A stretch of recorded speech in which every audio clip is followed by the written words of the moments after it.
12h17, presença neste momento do Dr. Davi Francisco Machado, endocrinologista da clínica Dr. Roberto Salvaro. Dr. Davi, boa tarde. Boa tarde a todos os ouvintes, é um prazer estar aqui conversando com vocês. É um prazer recebê-lo novamente aqui nos estúdios da Imigrantes para falar da endocrinologia. O que é um médico endocrinologista? Então, o pessoal ficar ligadinho. Certo, o endocrinologista é o especialista em hormônios. Então, qualquer tipo de hormônio que a gente tem no organismo, o endocrinologista que trabalha. Mas falando das doenças que a gente trabalha mais, seria diabetes, problemas de tireoide, obesidade, menopausa, síndrome do ovário policístico, disfunção erétil, qualquer hormônio. Certo, muito bem.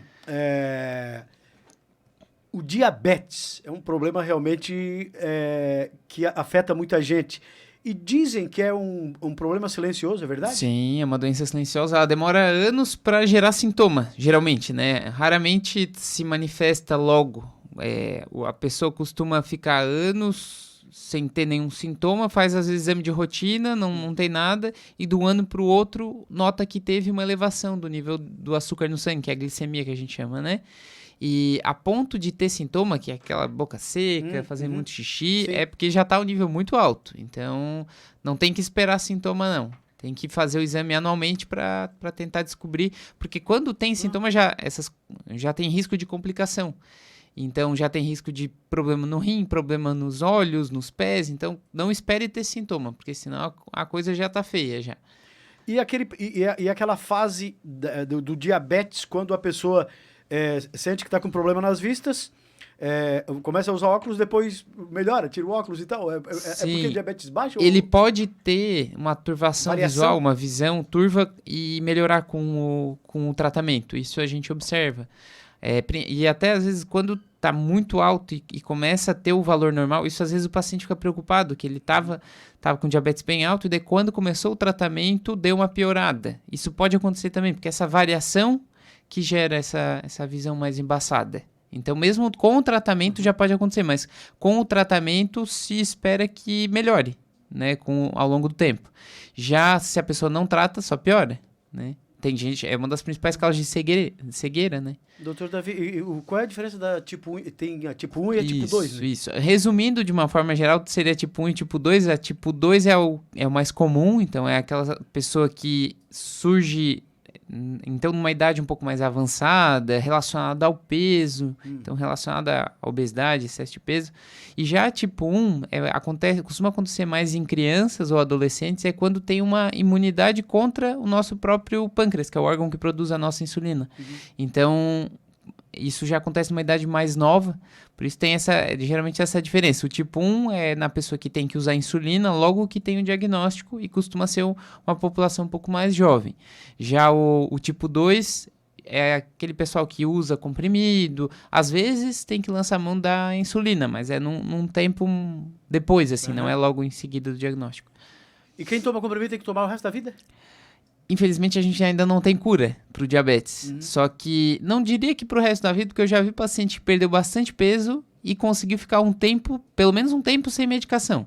E a medicina, como tá avançando tanto, pode acontecer de chegar um momento que não precisa de medicação, né? Só para ter uma noção como as coisas estão avançando, a insulina é uma coisa que todo mundo costuma ter medo, né? Porque minha avó, quando aplicou, perdeu a perna. Não é um mito, né? Ninguém perde a perna, ninguém fica viciado em insulina, só que o pessoal tem um certo receio porque é uma injeção, e então não gosta muito de injeção. Só que uma das novidades que existe é que foi lançado há pouco tempo, daqui a pouco vai chegar nas farmácias, a insulina inalada. Então não é aplicada. Ela é que nem tem de bombinha de asma, é como se fosse assim, é inalada. E já existe, doutor Davi? Já. Teve o Congresso Brasileiro de Endocrinologia em Florianópolis em agosto. Eles lançaram e ela chega nas farmácias agora, por outubro, novembro. Só que ela não substitui todo tipo de insulina, é só insulina rápida. Porque tem uma que é mais lenta e uma insulina rápida. É aquela que é usada antes de comer. E ela substitui essa rápida só. Mas no futuro, logo já deve chegar a lenta também, né? E é bem boa. Geralmente as mulheres elas fazem mais exames, os homens não. Isto. Quando se deve detectar algum sinal de que a gente pode estar com diabetes? Na verdade, tanto homem quanto mulher tem que fazer exame anualmente, né? Não precisa esperar sintoma. Tá. Tem que fazer anualmente. É aquele exame de sangue, né? De sangue, é a glicemia. É só pedir pro seu médico, o médico que lhe acompanha, né? O médico do posto, enfim, qualquer médico pode pedir, é um exame simples. A gente costuma fazer a glicemia, né? Que é o açúcar no sangue em jejum. E também tem um exame que a gente chama de hemoglobina glicada, que é como se fosse o resumo do açúcar no sangue dos últimos 3 meses. Então ele não mostra só um dia, ele mostra como que ficou os últimos 3 meses. E também tem aquele exame que é tomar um líquido bem doce. Não sei se já deve ter feito, que nem sempre a gente lança a mão, até porque é um exame desconfortável, mas também pode ser feito para o diagnóstico. Puxa vida, então realmente é importante a gente estar sempre ligado. E a partir do momento que você faz o exame, tem o diabetes, tem que tomar aquele comprimido diário, né? Isso.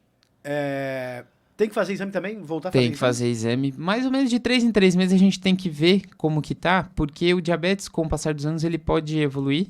Se a pessoa aumenta o peso, então pode precisar de ajustar a dose. E se a pessoa não muda os hábitos, então se ela não faz uma caminhada, se ela não faz uma atividade, ou se não segura, não cuida da alimentação, não tem uma alimentação equilibrada, isso pode piorar, a doença pode evoluir. Daí pode lançar mão de outras medicações, daí o tratamento é individualizado, assim, né? Mas a gente avalia se o diabetes está descontrolado, geralmente é mais ou menos de 3 em 3 meses. Se ele está melhor controlado, de 6 em 6 meses. E se está perfeito, pode ser até anual.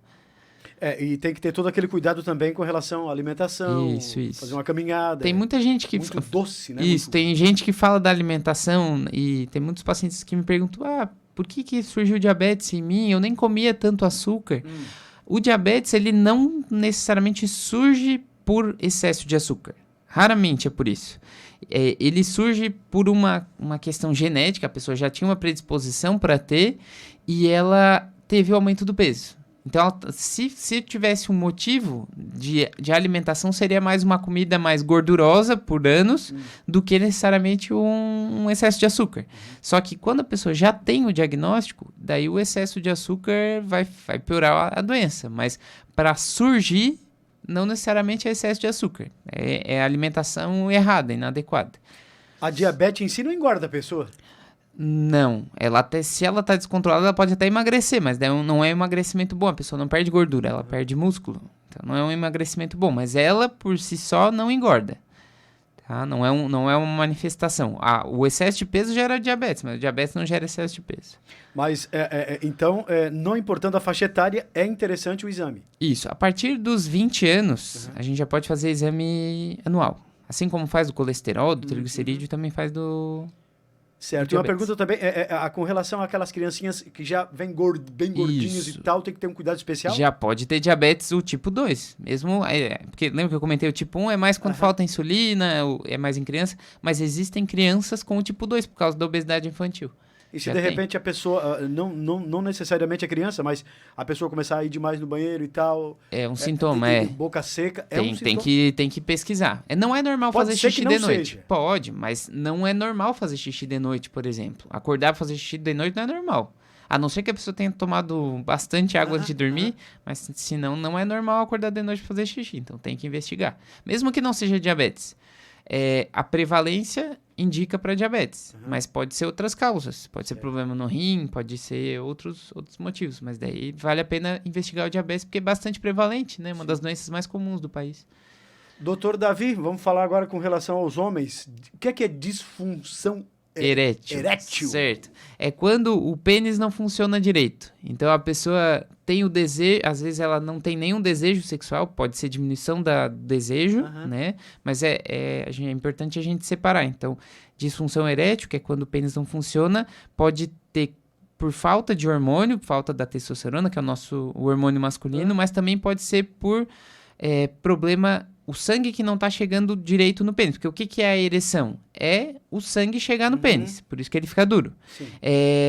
E uma das principais causas de disfunção erétil, do pênis não funcionar, é o diabetes.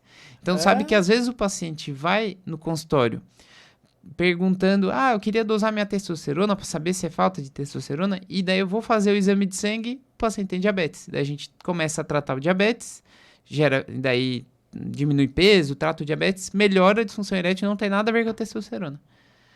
Alguns casos pode ser por Alguns falta casos. de testosterona, Ah. mas vou te dizer que a maior parte das vezes não é. A maioria é por excesso de peso, é por diabetes.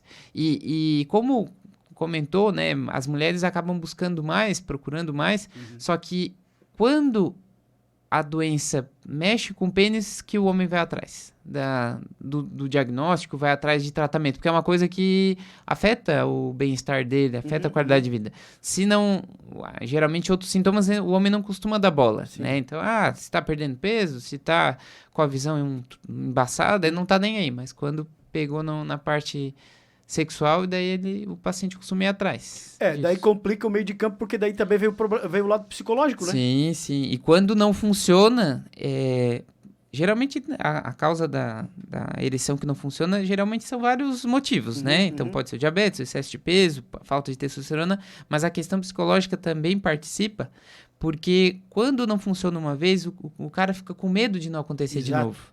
Né? Aí que vem o lado psicológico. E daí piora a situação. Então precisa ter essa avaliação, descartar qualquer doença para tratar logo, né? Da outra vez que eu conversei com o doutor Davi Francisco Machado, o doutor me disse uma coisa, que hoje em dia não... porque tem gente que diz, isso é coisa só quando ficar velho, quando ficar coroa. Não, né? Não, tem muito jovem que tem. Pois é, que tá... E que não fala nada, e que tem vergonha de vai falar, deixando, né? E né? vai deixando, a coisa só piora.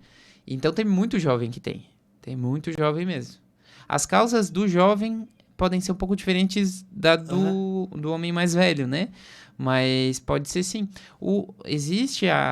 Tem muita gente que pergunta sobre a andropausa, né? Porque Andropausa, exato. A menopausa é quando a mulher para de menstruar. Então, todas as mulheres que não morrem antes disso entram na menopausa, que parar de menstruar é entrar na menopausa. E tem umas que entram em situações difíceis que, meu Deus do céu, principalmente no verão. Passa um aperto. É um aperto. E já a andropausa, nem todo homem passa. Mas o que é andropausa?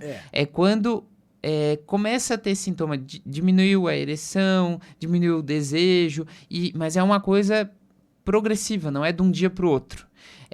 Diminuiu às vezes a força, e daí vai ver, e a andropausa é por falta de testosterona. Então, nesse caso, seria falta do hormônio mesmo.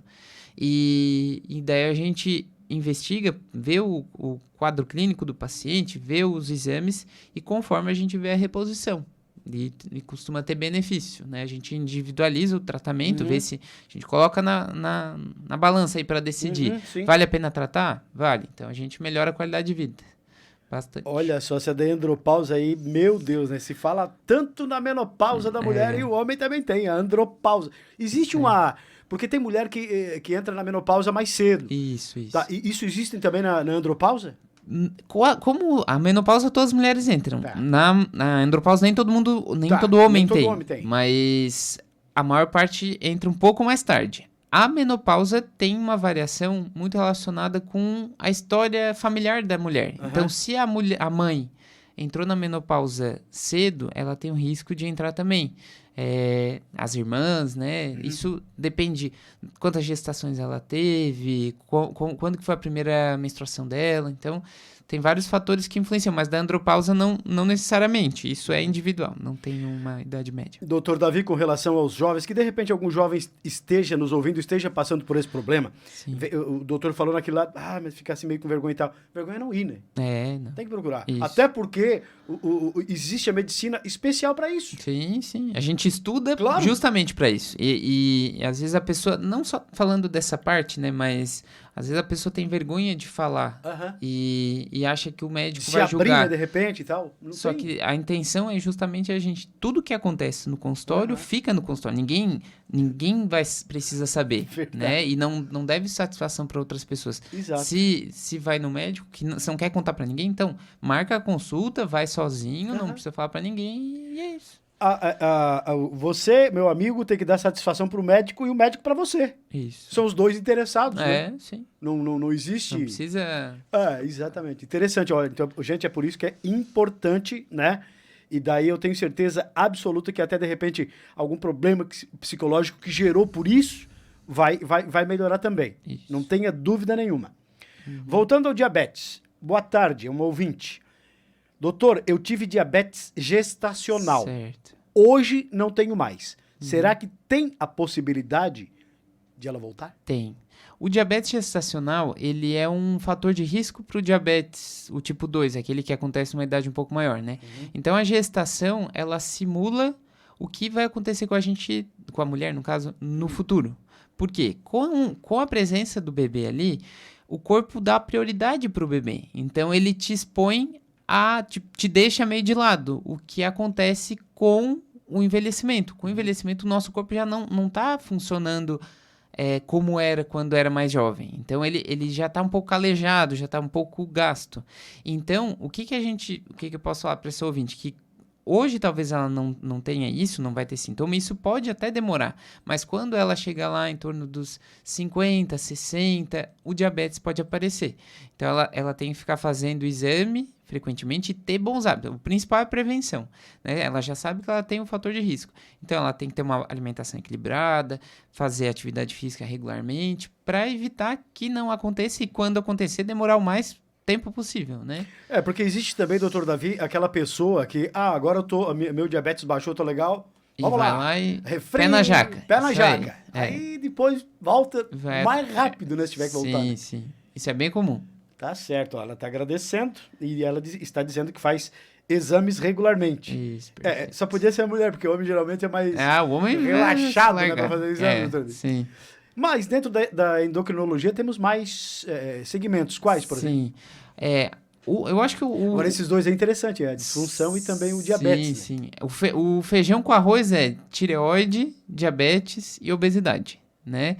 Mas a gente tem outras glândulas no corpo também, né? Então, existe a hipófise, a adrenal. São coisas que é difícil até de explicar, mas elas podem se manifestar com pressão alta, com aumento do peso, com dificuldade para engravidar, com saída de leite da mama do homem e até da mulher e até do homem, né? A prolactina é um hormônio que tem. Então, são coisas que são bem menos comuns, né? Mas podem acontecer e a gente trabalha também. Tenho pacientes que eu atendo aqui no Salvaro que tiveram casos assim. Mas, geralmente, chegam a mim por algum médico, algum colega, às vezes do posto de saúde, algum que chamou atenção e encaminhou. É difícil o paciente mesmo observar isso.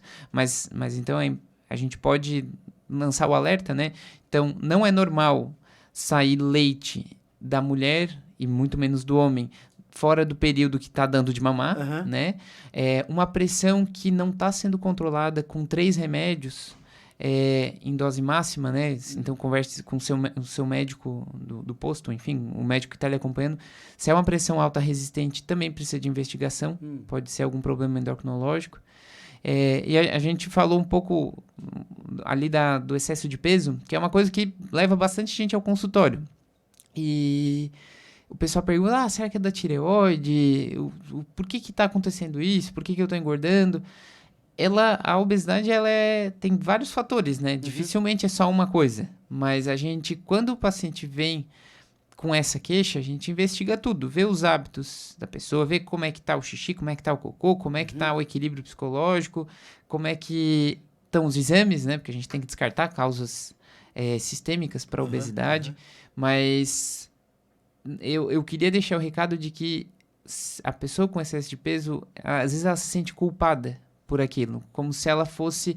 Às vezes até a sociedade mesmo julga como se fosse uma pessoa preguiçosa, como uma pessoa que não vai atrás, e não é tão fácil assim. Não. Né? Quem já passou por isso sabe que precisa de ajuda. Que mesmo tem gente fazendo atividade física, tem gente comendo, tentando comer direito, não consegue. Então, por isso que a gente está aqui para isso, para ajudar a ver, tentar achar formas diferentes. Às vezes, tem gente que...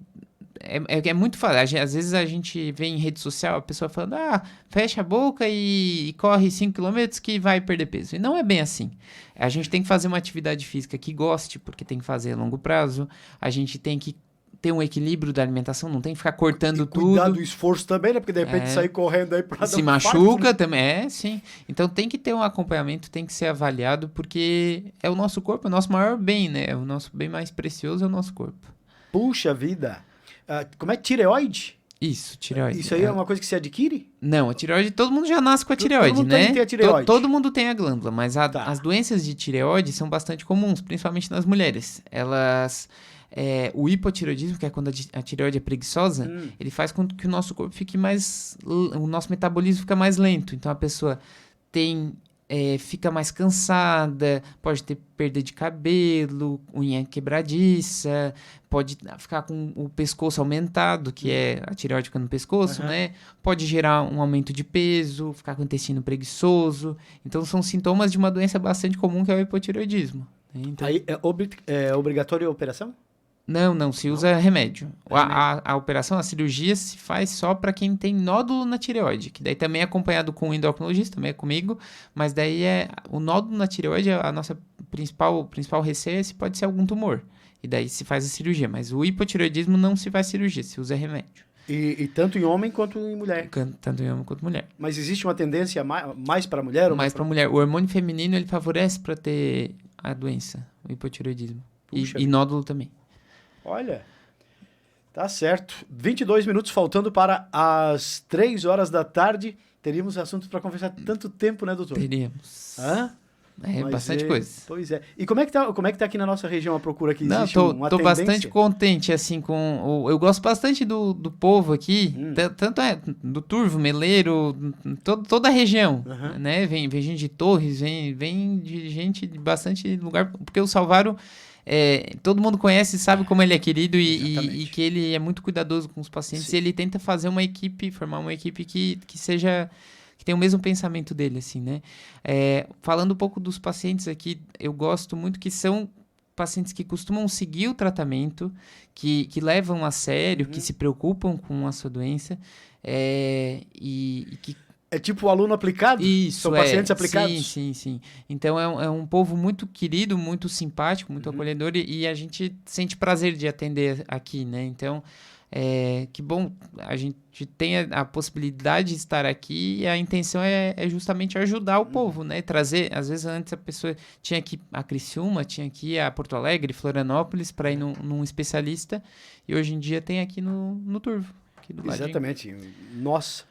E, doutor Davi, o atendimento doutor Davi Francisco Machado, endocrinologista, clínica doutor Salvaro. Quais os dias que o doutor está conosco? Estou nas quartas de tarde. Estou hoje lá. Hoje à tarde. Então vamos liberá-lo aqui. O doutor já está indo para a clínica. Para lá. Tá certo. Certo. E eu gostaria que em outra oportunidade o doutor Davi voltasse, né?